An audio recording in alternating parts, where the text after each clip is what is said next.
Pueden tomar asiento, hermanos. Buen día.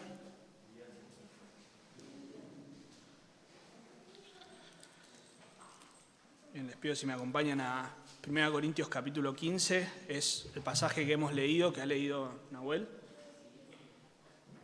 1 Corintios capítulo 15. Yo sé que al decir esto, entre un 80 y un 90% de los que están acá van a dejar de escucharme.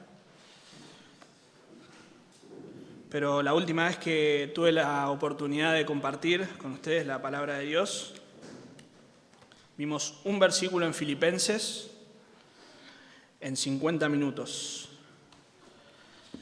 Bueno, 1 Corintios 15 tiene 58 versículos, así que haciendo una cuenta rápida, entre algo así como 48 horas con 30 y pico de minutos. Así que si tiene algo para hacer mañana, pasado, le doy 2 minutos para ir cancelando todo, si usted quiere. No, vamos a, si Dios lo permite, ver en este capítulo las verdades centrales que nos enseña acerca de la resurrección del Señor Jesucristo, por qué es tan importante para nosotros. Y así como hicimos en la fecha de Navidad, no sé si se acuerdan, allá por el 20 y pico de diciembre, pudimos ver y contemplar lo que Dios hizo en la obra de la encarnación de su Hijo Jesucristo. No cortamos pan dulce acá, no hicimos regalitos. Hoy tampoco vamos a regalar roscas de Pascua ni huevitos. Pero sin duda esta es una fecha en la que muchas de esas cosas suceden. Inclusive también hay ritos religiosos que uno puede ver por la tele, haciendo representaciones de la obra de Cristo, de su sufrimiento, de su muerte, y hoy, domingo de resurrección, se celebra la resurrección de Cristo. Sin embargo, cuando a un niño le preguntaron en estos días qué significa la Pascua, ese niño respondió, comer huevitos de chocolate. No es mucho más que eso para la sociedad hoy. Sin embargo, la Pascua tiene un gran significado para nosotros, pero para el pueblo judío la Pascua significaba la liberación de Israel, específicamente aquel día en el que cientos y miles de primogénitos egipcios murieron. El Señor descendió sobre ellos, el Señor, mejor dicho, trajo juicio sobre ellos y liberó a los primogénitos del pueblo de Israel. Eso celebraban, eso fue un mandato para Israel. Ellos tenían que celebrar todos los años la Pascua. Sin embargo, para nosotros los cristianos, 1 Corintios 5:7 dice que Cristo es nuestra Pascua. Cristo es nuestra Pascua. La palabra de Dios no nos manda todos los años a celebrar la Pascua, mucho menos a comer huevitos de chocolate, que entre paréntesis mañana los van a encontrar a un 30%, 40% más barato de lo que lo consiguieron ayer. Así que yo voy a ser uno de los beneficiados por esa. Pero no, Dios no nos manda a todos los años celebrar la Pascua. El pueblo de Dios se reúne cada domingo, domingo tras domingo, a celebrar, a anunciar, a proclamar la resurrección de Cristo. El pueblo de Dios se reúne todos los domingos, su iglesia se reúne todos los domingos a adorar al Cristo resucitado.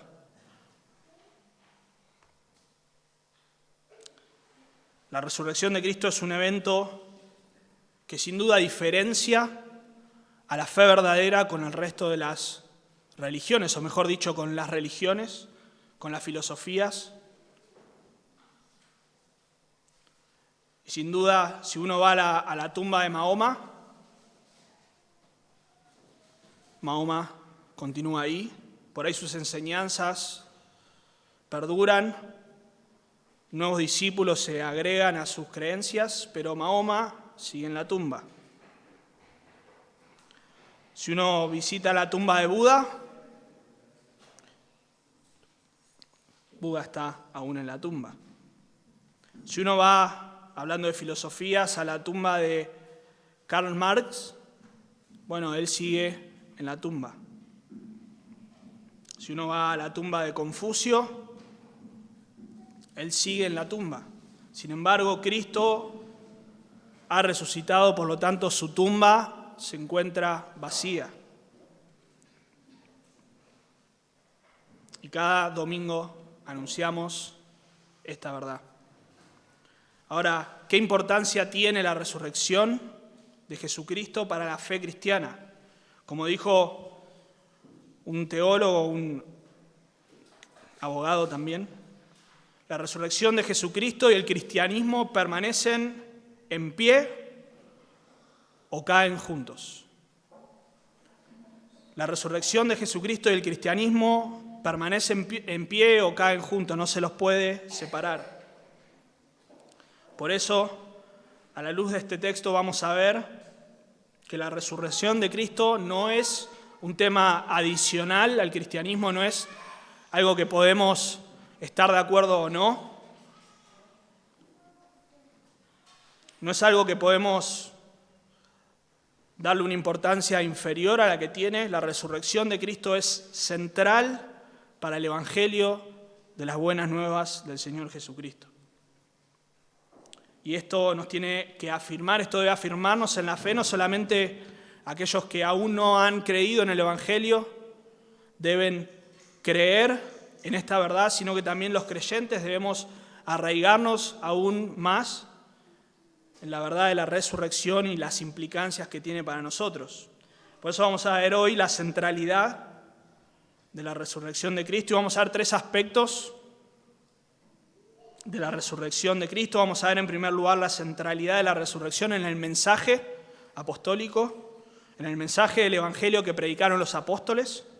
En segundo lugar vamos a ver las implicancias de la resurrección y por lo tanto qué pasa si nosotros sacamos la resurrección de la ecuación del Evangelio. Y en tercer lugar vamos a ver los efectos de la resurrección en la salvación final de los creyentes. Vamos a orar una vez más. Señor, te damos gracias una vez más por tu palabra. La hemos leído, la hemos cantado, Señor. Cantamos de tu gracia, de tu amor para con nosotros, de la muerte de tu Hijo en nuestro lugar, pero de su resurrección también. Señor, si solo hubiésemos cantado de la muerte de tu Hijo, no sería muy distinto a aquellos que se juntan a conmemorar a un muerto, que escriben poesías, canciones en su nombre. Hoy te cantamos, Señor, y le cantamos a tu Hijo resucitado que está a la diestra del Padre, que Él intercede por nosotros. No adoramos a muertos, sino al Dios vivo y verdadero. Señor, que en esta mañana tu palabra obre en nuestros corazones. En Cristo Jesús. Amén. En primer lugar, entonces, vamos a dar la centralidad del Evangelio, de la resurrección en el Evangelio. Y muy brevemente vamos a ver el contexto de esta carta. Seguramente muchos de ustedes ya conocen algo de la iglesia en Corinto, una iglesia fundada por Pablo, por el apóstol Pablo en el segundo viaje misionero. Era una iglesia que estaba compuesta principalmente por gentiles, pero también habían judíos. De hecho, uno de los primeros que se convirtió fue uno de los principales de la sinagoga, después lo vamos a ver. Pero era una iglesia inmadura. Era una iglesia que si bien había sido dotada de dones por el Señor, ellos eran inmaduros. Había sectarismo, había celos, contiendas, disensiones, dice ahí en capítulo 3, versículos del 1 al 3. Había inmoralidad en la iglesia. capítulo 5. De hecho, ellos no condenaban la inmoralidad, sino convivían con ella. El apóstol Pablo los llama carnales, pero no carnales como una categoría diferente de cristiano, sino carnales porque eran inmaduros, porque tenían celos, como dije antes, contiendas, disensiones. Se llevaban a juicio los unos a los otros delante de los incrédulos o a los incrédulos. Había idolatría. Tomaban la cena del Señor indignamente. Ponían sus propios intereses por encima del de los demás, inclusive al procurar los dones espirituales y utilizarlos, lo usaban para su propio beneficio. Había desorden, divisiones, inmoralidad. Era una iglesia inmadura. Pero además, vemos acá en capítulo 15 que habían algunos que estaban enseñando y estaban diciendo que la resurrección no existía, que no había tal cosa como la resurrección de los muertos. Por eso, en versículo 1 vemos que el apóstol Pablo les declara, esa palabra os declaro, habla de dar a conocer, de revelar algo. Sin embargo, no es algo que ellos no habían escuchado, no es una declaración de algo nuevo, de una verdad nueva, sino que esto tiene una especie de... No me sale la palabra y la tengo que anotar, pero no la encuentro. De reproche, ahí está, es una especie de reproche hacia ellos, porque ellos ya conocían las verdades del Evangelio, sin embargo se estaban desviando. Al menos algunos de ellos estaban enseñando que la resurrección no había ocurrido. Versículo 34 dice que algunos de entre vosotros no conocen a Dios. Y en versículo 33 dice, no erréis, las malas conversaciones corrompen las buenas costumbres. Esto que estaban diciendo por ahí de que la resurrección no existía, tenía un efecto sobre la vida de los creyentes. Pero también en 2 Timoteo, el apóstol Pablo, 2 Timoteo capítulo 2, versículos 16 al 18, habla de aquellos que estaban enseñando que la resurrección ya se había efectuado. Estos eran Himeneo y Fileto. Ellos decían que la resurrección ya se había efectuado y ellos trastornaban la fe de algunos. En este caso, en 2 Timoteo, ellos estaban desviando a aquellos que tal vez temporalmente pertenecían a la iglesia, que ellos venían a la iglesia a escuchar, asentían a las verdades del Evangelio, pero que todavía no eran creyentes. Pero aún así, en 1 Corintios capítulo 15, los cristianos estaban siendo perjudicados por esta enseñanza. Ahora, hay que aclarar que un verdadero creyente jamás va a negar la resurrección de Cristo. Y justamente por todo lo que vamos a ver, por lo central que es en el Evangelio, un creyente verdadero jamás va a negar la resurrección de Jesucristo. Sin embargo, las malas compañías, como se puede traducir ahí en el versículo 33, las malas conversaciones corrompen.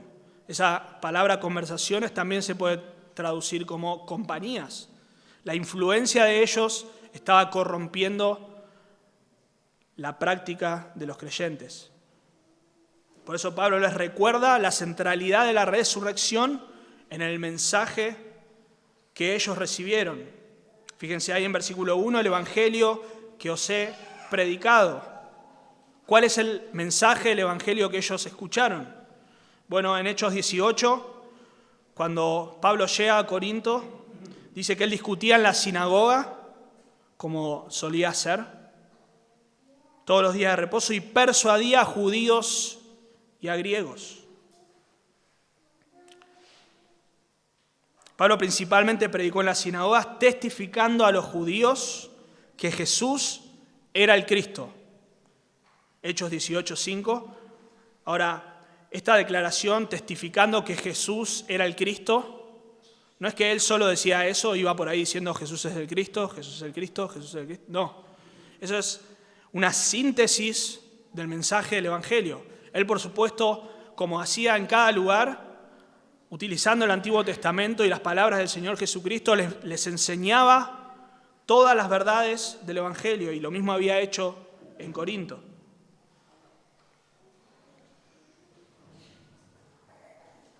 Pablo predicó siempre de la resurrección del Señor Jesucristo. Esto lo vemos en Hechos 13, voy a citar solo 2 ejemplos. En Hechos 13, cuando estaba con Bernabé en Antioquía, y habiendo cumplido todas las cosas que de él estaban escritas, hablando del Señor, quitándolo del madero, lo pusieron en el sepulcro, mas Dios le levantó de los muertos. Hechos 17:31, por cuanto ha establecido un día en el cual juzgará al mundo con justicia, por aquel varón a quien designó, dando fe a todos con haberle levantado de los muertos. Este era el mensaje que el apóstol Pablo predicaba, este era el mensaje que todos los apóstoles predicaban. El mensaje del Evangelio tiene como elemento central la resurrección del Señor. En las epístolas, Gálatas 1:1, Pablo, apóstol, no de hombres ni por hombres, sino por Jesucristo, por Dios el Padre que lo resucitó de los muertos. Y lo pueden encontrar también en Romanos 4, Romanos 6, Romanos 7, 8, 1 Corintios 6, 2 Corintios 5, Gálatas 1, recién lo leímos, Efesios 1, Filipenses 3, Colosenses 2, 1 Tesalonicenses 1, 2 Timoteo 2, etc. ¿Por qué menciono todos estos? Porque el mensaje de la resurrección es central en el Evangelio. Pero los apóstoles también predicaron la centralidad de la resurrección. Pedro y Juan ante el concilio dice, a quienes vosotros crucificasteis, a quien Dios resucitó de los muertos. Hechos 5, el Dios de nuestros padres levantó a Jesús, a quien vosotros matasteis colgándole de un madero. Y podríamos continuar citando pasaje tras pasaje, en el cual la resurrección del Evangelio no era un accidente en la predicación, sino era un elemento central. Este mensaje fue recibido por los corintios. Fíjense ahí en versículo 1, el cual también recibisteis. Ellos habían abrazado el mensaje del Evangelio. Versículo 8 del capítulo 18 de Hechos dice que Crispo, el principal de la sinagoga, y muchos de los corintios, oyendo, creían y eran bautizados. Permiso.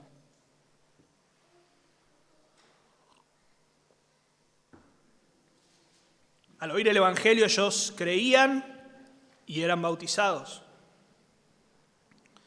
Pero dice también el apóstol Pablo que ellos aún permanecían en ese mensaje. Ellos habían recibido el mensaje, habían creído y permanecían en ese mensaje. Eso era una prueba de que su conversión era genuina.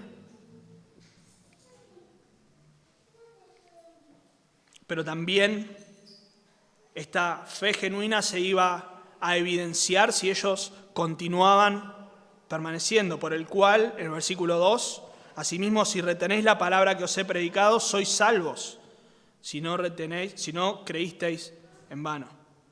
Esto no quiere decir, por supuesto, que la salvación se pueda perder, sino que el verdadero creyente va a perseverar y perseverar y perseverar en la fe. ¿Cuál es el contenido del mensaje? Versículo 3. Porque primeramente os he enseñado lo que asimismo recibí. Este mensaje que el apóstol predicaba, cuyo elemento central, o uno de los elementos centrales era la resurrección, fue el mensaje del Evangelio recibido por el Señor Jesucristo. Recuerden su conversión, recuerden que Él fue enseñado por el Señor Jesucristo, que Cristo murió por nuestros pecados, versículo 3, la muerte sustitutoria de Cristo, La muerte por expiación, para expiación de nuestros pecados, es uno de los elementos centrales también de la predicación. Y esto es conforme a las Escrituras.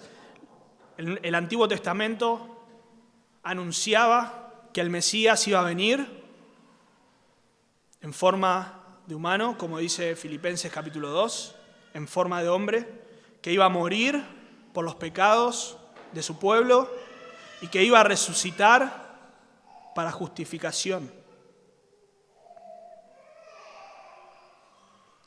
El Señor Jesucristo, cuando iba con los discípulos en el camino de Emaús, los exhortó por no haber conocido desde el Antiguo Testamento todo lo que proclamaban acerca de Cristo. Lucas 24, 25 al 26, «Oh insensatos», le dice el Señor, «y tardos de corazón para creer todo lo que los profetas han dicho. ¿No era necesario que el Cristo padeciera estas cosas y que entrara en su gloria?» Y comenzando desde Moisés y siguiendo por los profetas, les declaraba en todas las Escrituras lo que de él decían. El mensaje del Evangelio entregado por el apóstol Pablo, que Cristo murió conforme a las Escrituras,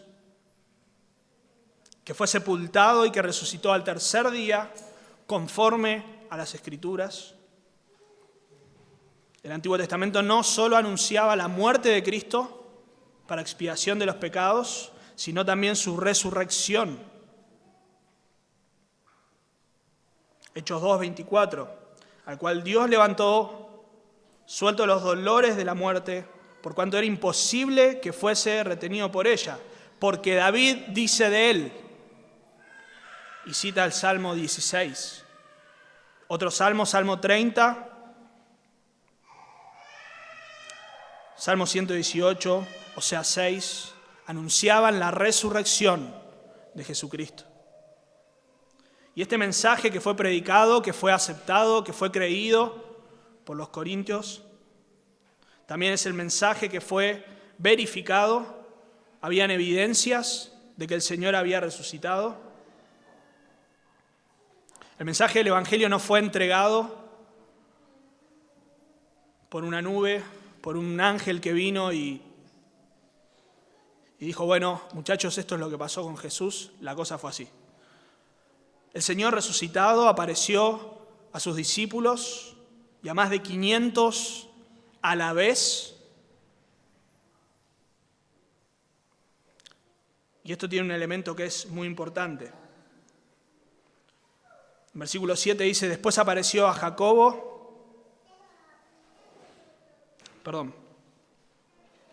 versículo 6, después apareció a más de 500 hermanos a la vez, de los cuales muchos viven aún y otros duermen. Los hermanos que recibían esta carta podían ir y corroborar entre las iglesias, porque es imposible que 500 personas que habían visto al Señor a la vez nieguen la resurrección de Jesucristo.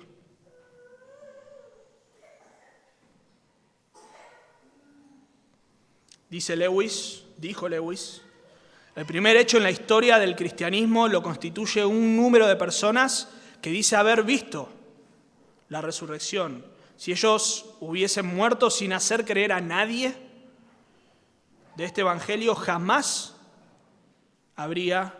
se habría escrito un evangelio. Piénsenlo. Un grupo de personas que dice haber visto a Jesucristo. Si ellos no hubiesen podido convencer a los demás, y esto solo se hubiese logrado si efectivamente ellos vieron al Cristo resucitado.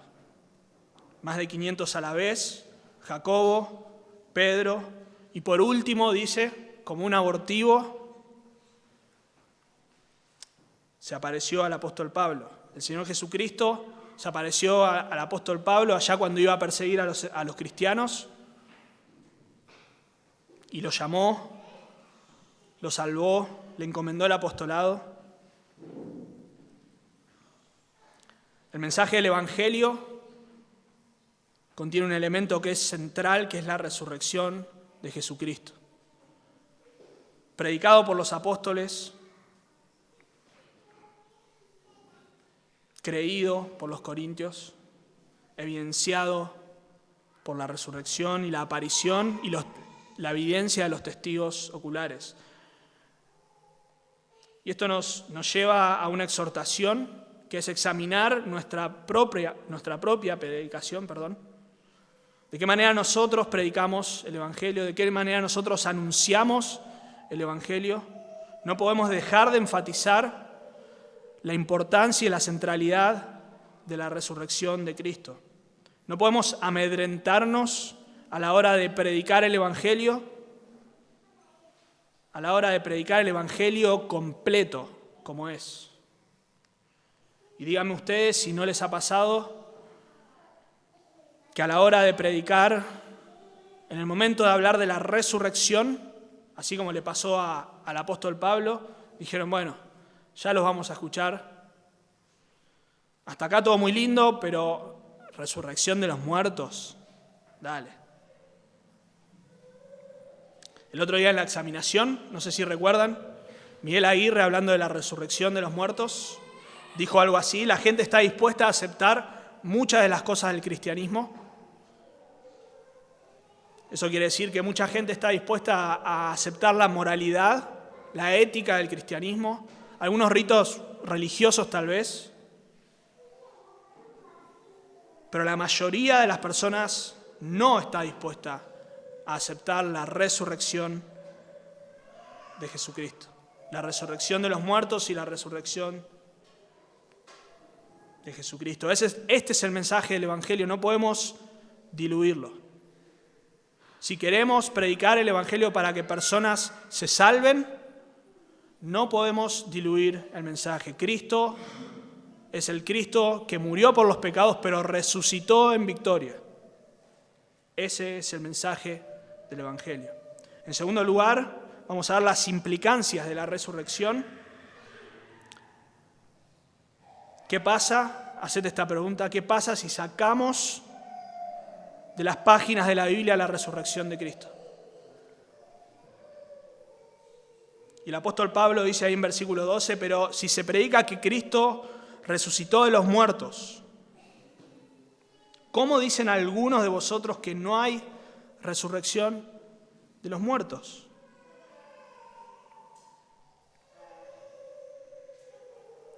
Recién les mencionaba en Hechos 17, cuando el apóstol Pablo predicaba, cuando llegó a la predicación, al momento de hablar de la resurrección, algunos se burlaban y otros decían: ya te oiremos acerca de esto otra vez.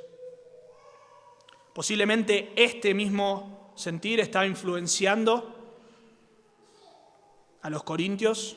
Las filosofías, las creencias de esa época se veían reflejados en esta ilustración que les di del apóstol Pablo en Hechos 17. El dualismo, que la materia es mala pero el espíritu es bueno, por lo tanto la resurrección de entre los muertos no podría ser posible. Pero también dentro de este grupo, dijimos al principio, que estaba compuesto por gentiles y judíos. Los judíos podían estar influenciados por los saduceos. Ahí en Mateo capítulo 22 es muy claro, dice que los saduceos que dicen que no hay resurrección, y ahí es donde le hacen una pregunta capciosa, obviamente para el Señor no fue nada difícil. Pero entonces ellos, los corintios, estaban influenciados probablemente por estas dos corrientes.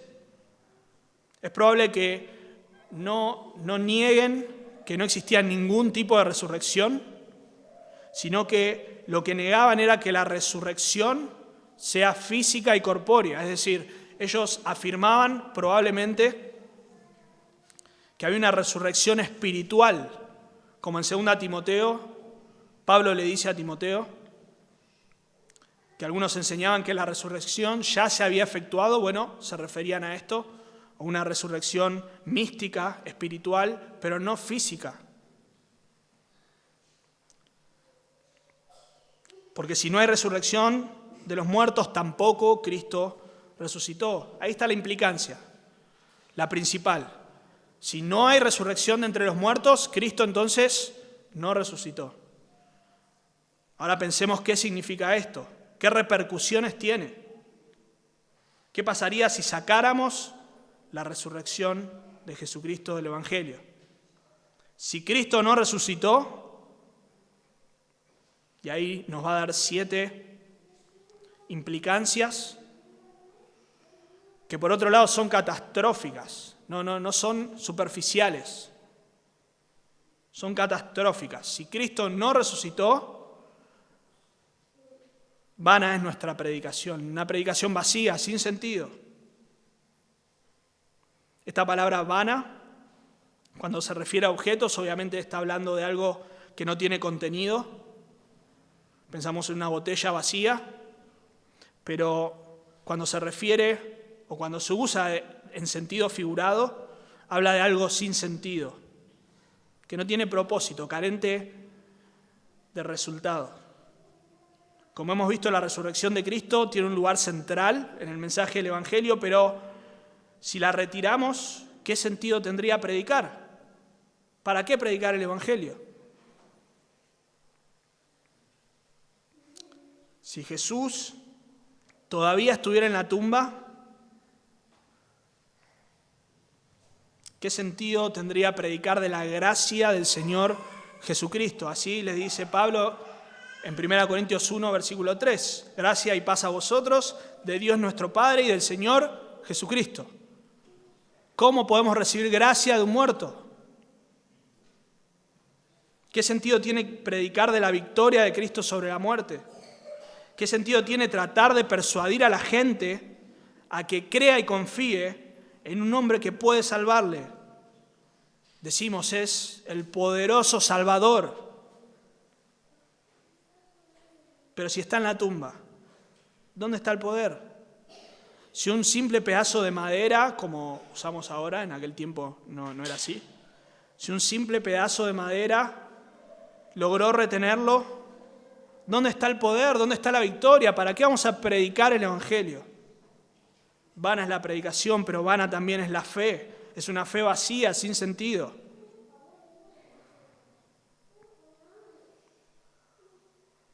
Si el contenido de la predicación es el objeto de nuestra fe, nosotros tenemos fe en la obra de Cristo y tenemos esa fe por medio de la predicación. Romanos dice que la fe es por el oír y el oír la palabra de Dios. Pero si esa predicación, si ese contenido es falso, ¿qué sentido tiene nuestra fe?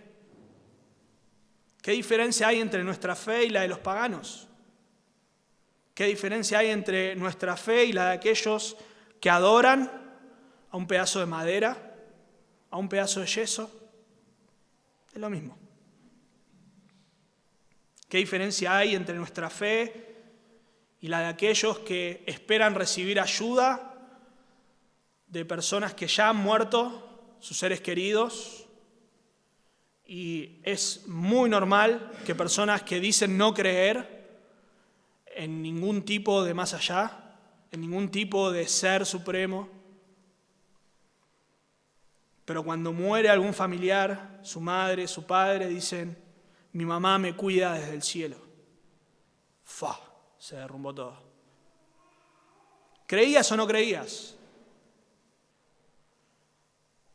¿Qué diferencia hay entre los que simplemente les piden protección a los santos?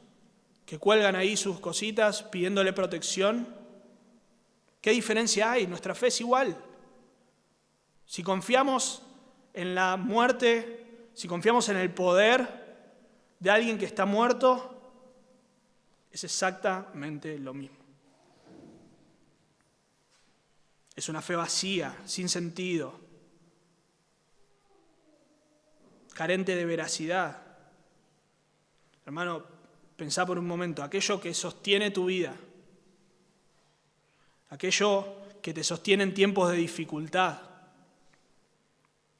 aquello que da razón y propósito a tu vida, se desmoronaría. Si Cristo no resucitó, tu fe y nuestra fe es vana.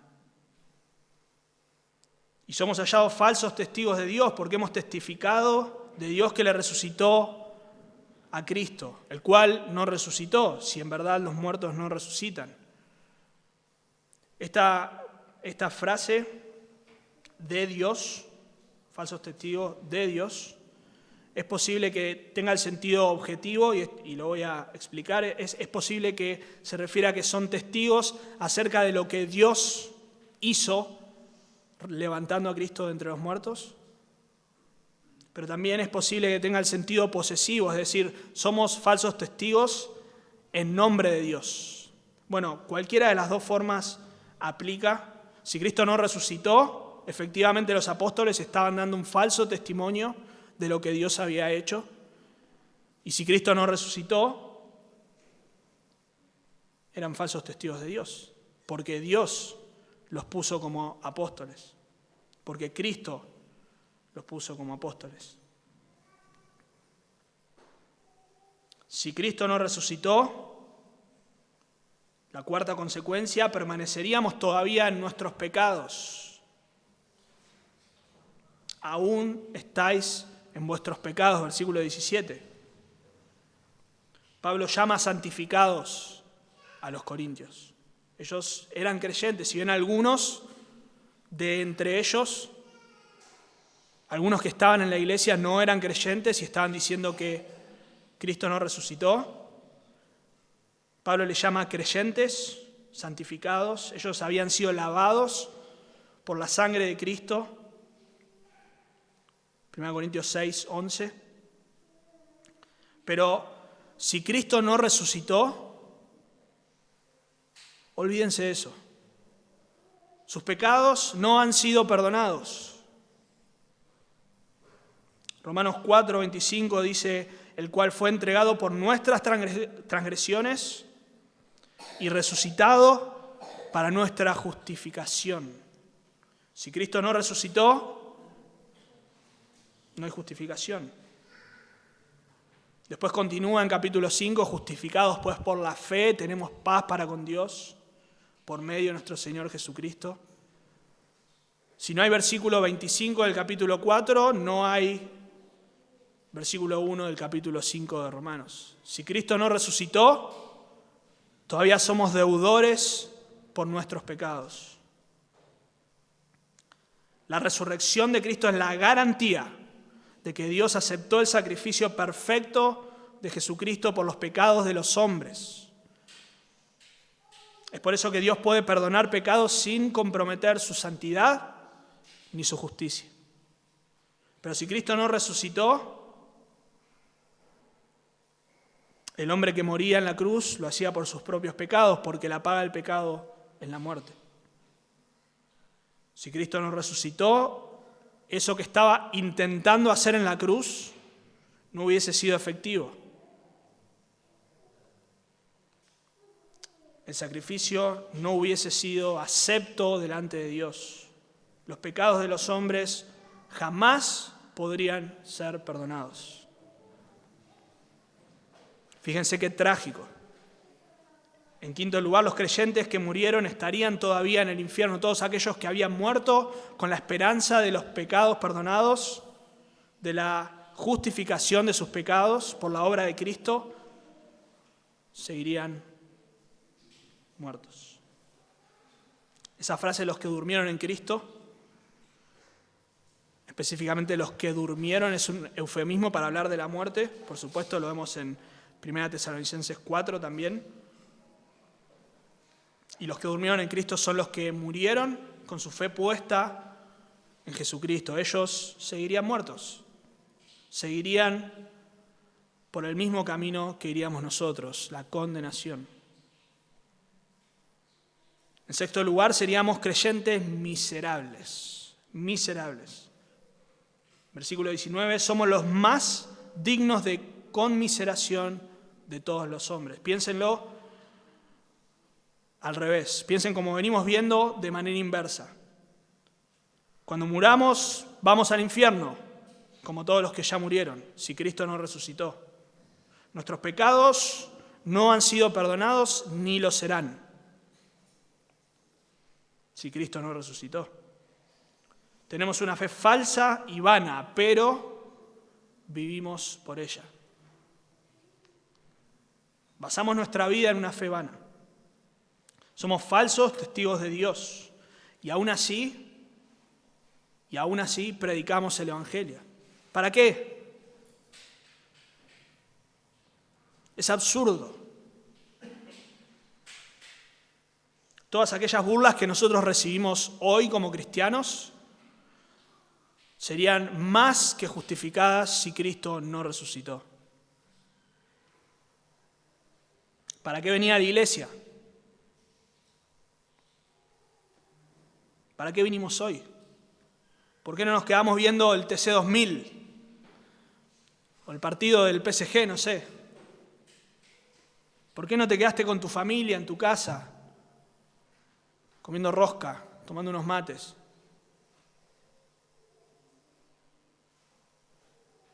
Aún los incrédulos dedican sus tiempos el domingo a veces a cosas más sensatas, entre comillas.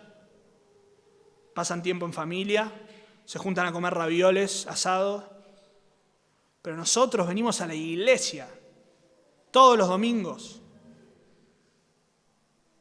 Es absurdo. Si Cristo nos resucitó, somos los más dignos de lástima del mundo. En último lugar, el sacrificio sería en vano. Más adelante, en el versículo 31, salteamos un poquito, el apóstol Pablo dice: os aseguro, hermanos, por la gloria que en vosotros tengo, que en nuestro Señor Jesucristo, que cada día muero. Si como hombre batallé en Éfeso contra fieras, ¿de qué me aprovecha? Todo el sacrificio que el apóstol Pablo hizo, todo el sacrificio que los hermanos a lo largo de la historia hicieron, entregando sus vidas, la de sus familias, sus posesiones, su tiempo, su esfuerzo. ¿Para qué venís a limpiar el salón? ¿Para qué te preparás para ir a visitar a un hermano? ¿Qué importa?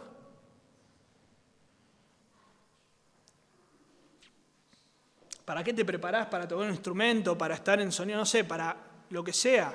¿Para qué? No tiene sentido. Todo ese esfuerzo es vano si Cristo no resucitó.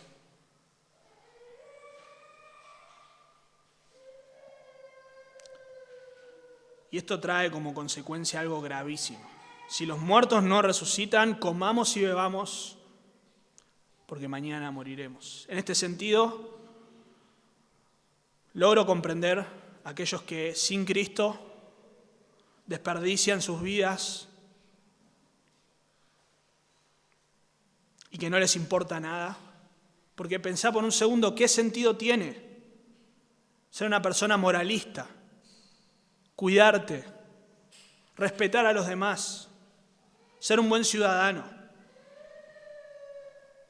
Si cuando morimos, como decía un amigo, se nos apaga la tele. ¿Qué importa si fui el peor de los pecadores, el peor de los inmorales o el mayor de los religiosos? Morimos, chau. Comamos, bebamos, total, mañana moriremos. Hermanos, esto nos tiene que llevar a examinarnos. Primero, en primer lugar, quiero decirte que si vos estás en este lugar y podés sacar la resurrección de Cristo de la ecuación y tu vida sería exactamente igual, no sos un creyente. No sos un creyente. Porque la resurrección de Jesucristo es esencial para la fe. Si Cristo no resucitó y si eso no implica nada en tu vida, no sos un creyente. Necesitas reconocer, en primer lugar, tu condición delante de Dios, tu pecado, pero también necesitas creer y reconocer que Cristo fue a la cruz, no a morir por sus pecados, sino por los de otros. Él no pecó, Él no cometió ni un solo pecado, no hubo engaño en su boca, sin embargo fue voluntariamente a la cruz a pagar la muerte que vos y yo merecemos, pero Él, muerto, enterrado, al tercer día resucitó de entre los muertos en victoria. Y es por eso que hoy exige que te arrepientas de tus pecados y creas en Él. Pero hermanos, también tiene implicancias para nosotros. Tiene implicancias para nosotros. ¿Cuántas veces vivimos como si beber y comer es todo lo que tenemos que hacer en esta vida? Total, mañana moriremos. ¿Cuántas veces desperdiciamos nuestro tiempo en cosas frívolas, cosas vanas, pasajeras, que se van a quemar? Necesitamos entender que el mensaje de la resurrección de Cristo es central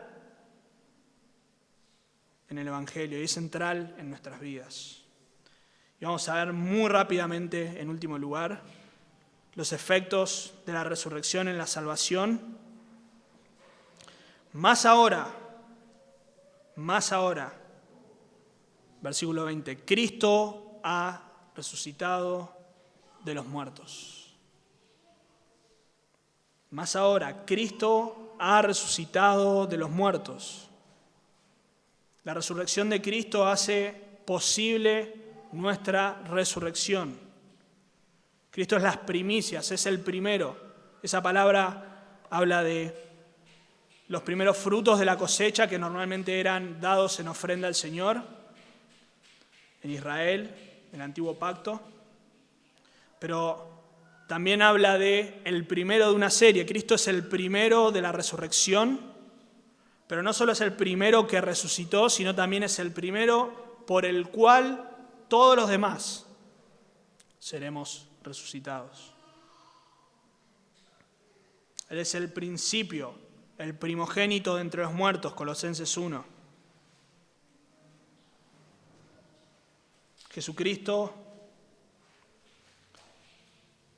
tiene poder para dar su vida y para volverla a tomar. Juan 10, 17, 18. Yo soy la resurrección y la vida. Juan 11, 25 y 26. Cristo es el primero en resucitar, pero es por el cual todos nosotros, si nuestra fe está en su sacrificio, seremos resucitados. Versículo 21, porque por cuanto la muerte entró por un hombre, así también la resurrección de entre los muertos. La comparación que hace entre Adán y Jesucristo es en el sentido de que el efecto de las acciones de ambos tienen repercusiones en el resto de los hombres. De una manera diferente en Jesucristo, porque Adán pecó, por cuanto todos pecaron, dice la palabra de Dios, pero en Romanos 5 dice que Adán pecó y la muerte entró por Adán. Si bien todos pecamos, el pecado entró a la raza por Adán y en él todos pecamos. La muerte entró por un hombre, la resurrección es por medio de Jesucristo para aquellos que creen en Él.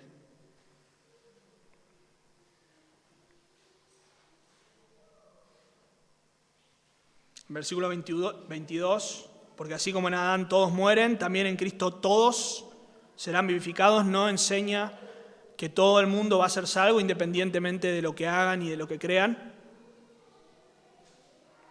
Juan 3:18 dice, el que cree en Él no es condenado, pero el que no cree ya ha sido condenado. Jesús dijo que aquellos que no creen ya son condenados. En consonancia con el resto de la Escritura, entonces, la resurrección de Cristo se aplica es solo para aquellos que creen en la obra de Jesucristo. El orden de la resurrección lo vemos en versículo 23. Primero Cristo, luego los creyentes en su venida, los que han muerto en Cristo, como dice en 1 Tesalonicenses capítulo 4. Primero los que están muertos en Cristo, luego los que estemos vivos, en su venida seremos transformados. El efecto de la resurrección de Cristo es que es posible, se hace llega y tiene alcance para todos aquellos que en Él creen. El tiempo de la resurrección va a ser en el final de los tiempos, cuando el Hijo entrega el reino al Padre, cuando la muerte sea derrotada. Y la muerte de Jesucristo garantiza la transformación de nuestros cuerpos. Pablo plantea algunas ilustraciones para hablar de esto, la semilla y la planta, en versículos 35 al 38. De la misma manera que una semilla es diferente a la planta que luego nace, primero esa semilla tiene que morir. De la misma manera nuestros cuerpos no van a ser los mismos que los cuerpos transformados. En la resurrección nuestros cuerpos serán transformados. Pero también tenemos la ilustración ahí de las diferencias entre cuerpos, versículos 39 al 42. No toda carne es la misma carne. Y ahí habla de que una es la carne de los peces, otra de las aves. Y a lo que apunta ahí es a que Dios dio cuerpos diferentes, con capacidades diferentes, para adaptarse de manera diferente. De la misma manera, nuestro cuerpo no puede entrar al reino de Dios. Por eso tenemos que ser transformados. Hay cuerpo animal y hay cuerpo espiritual. En la resurrección de entre los muertos, y cuando seamos transformados, nuestros cuerpos podrán estar en la presencia de Dios, pero aún la resurrección será para aquellos que no creyeron en Jesucristo, quienes serán resucitados para condenación, dice el Señor. Ellos recibirán cuerpos preparados específicamente para recibir la justa ira de Dios por los siglos de los siglos. Pero nosotros recibiremos cuerpos preparados para estar en la presencia de Dios por la eternidad.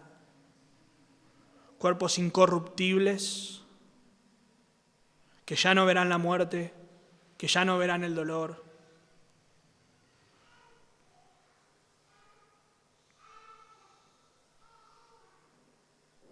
Versículo 54, cuando esto corruptible, nuestros cuerpos, se hayan vestido de incorrupción y esto mortal se haya vestido de inmortalidad, entonces se cumplirá la palabra que está escrita: sórbida es la muerte en victoria. ¿Dónde está, oh muerte, tu aguijón? ¿Dónde, oh sepulcro, tu victoria? Ya que el aguijón de la muerte es el pecado y el poder del pecado la ley, más gracias sean dadas a Dios, que nos da la victoria por medio de nuestro Señor Jesucristo. Hermano, pensá en todas esas aflicciones, en tu lucha con el pecado, que a veces parece interminable. ¿Cuántas veces deseaste estar en la presencia de Dios ya?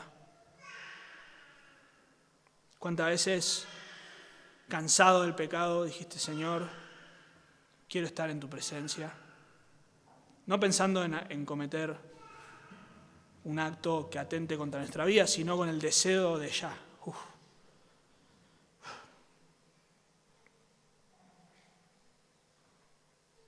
¿Cuántas veces estuviste agotado por las constantes aflicciones, persecuciones tal vez?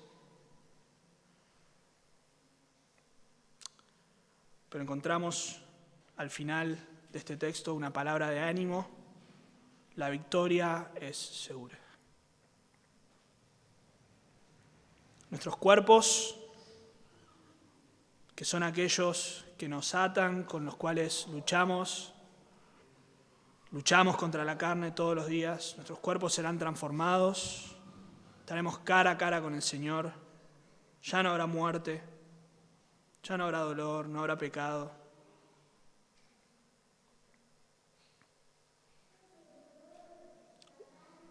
Hermano, guardarte del pecado ahora no es en vano. El sufrimiento no es en vano. Resistir ante la oposición no es en vano, porque Cristo resucitó.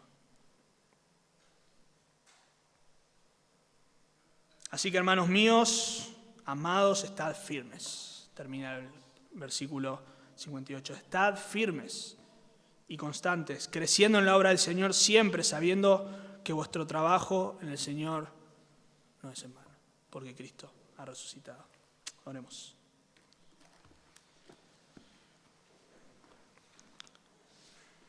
Padre, te damos gracias, Dios, por el Evangelio precioso que predicamos, que abrazamos, que nos ha sido revelado, Señor. Señor, tú eres santo,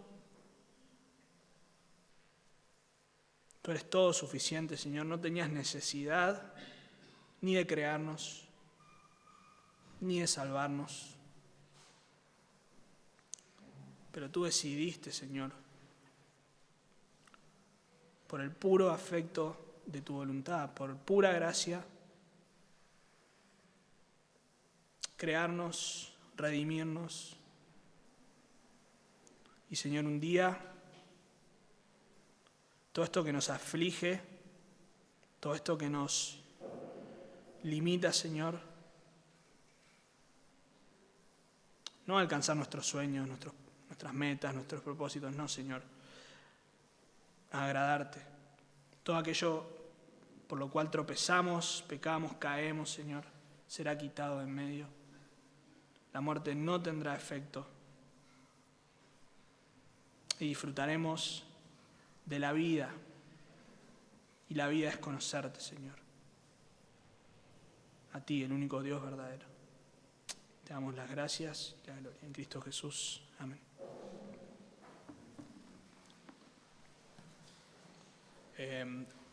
Antes de cantar una última canción, con Silvia vamos a hacer una canción especial.